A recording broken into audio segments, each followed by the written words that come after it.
اعوذ باللہ من الشیطان الرجیم، بسم اللہ الرحمن الرحیم۔ شروع کرتا ہوں اللہ کے نام سے جو بڑا مہربان نہایت رحم کرنے والا ہے۔ رسول اللہ صلی اللہ علیہ وآلہ وسلم نے ارشاد فرمایا، جو شخص کسی کا کوئی عیب دیکھے اور اسے چھپا لے تو اس کا یہ عمل ایسا ہے جیسا کوئی زندہ درگور کی جانے والی لڑکی کو بچا لے۔ دوسری حدیث میں رسول اللہ صلی اللہ علیہ وآلہ وسلم نے ارشاد فرمایا، سب سے پہلے جو چیز انسان کی ترازو اعمال میں رکھی جائے گی وہ انسان کا وہ خرچ ہوگا جو اس نے اپنے گھر والوں پر کیا ہوگا۔ دوسری حدیث میں حضرت محمد صلی اللہ علیہ وآلہ وسلم کا فرمان ہے،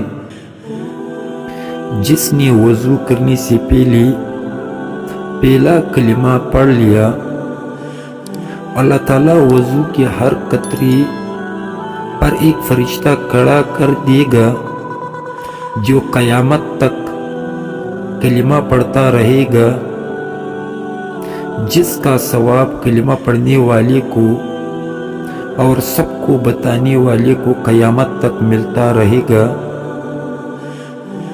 دوسری حدیث میں نبی کریم صلی اللہ علیہ وآلہ وسلم نے فرمایا، کامل مومن وہ ہے جو خوش اخلاق ہو اور گھر والوں سے نرم سلوک کرنے والا ہو۔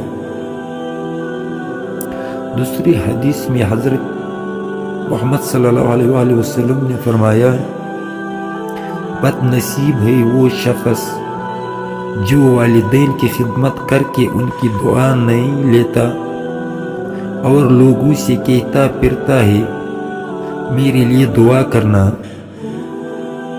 بد نصیب ہے وہ شخص جو صبح کے وقت سویا رہتا ہے اور لوگوں سے تنگی رزق کا شکوہ کرتا ہے۔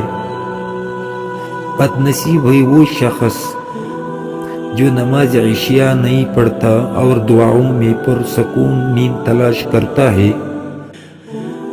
بد نصیب ہے وہ شخص جس نے ماہ رمضان پایا اور اپنے رب کو راضی نہ کر سکا۔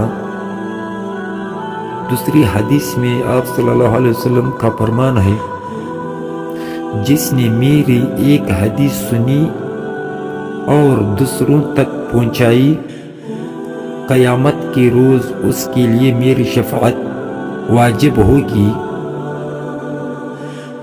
دوسری حدیث میں رسول اللہ صلی اللہ علیہ وسلم نے فرمایا، غصہ شیطان کی طرف سے ہے، جبکہ شیطان آگ سے پیدا کیا گیا ہے اور آگ پانی ہی سے بجھائی جاتی ہے۔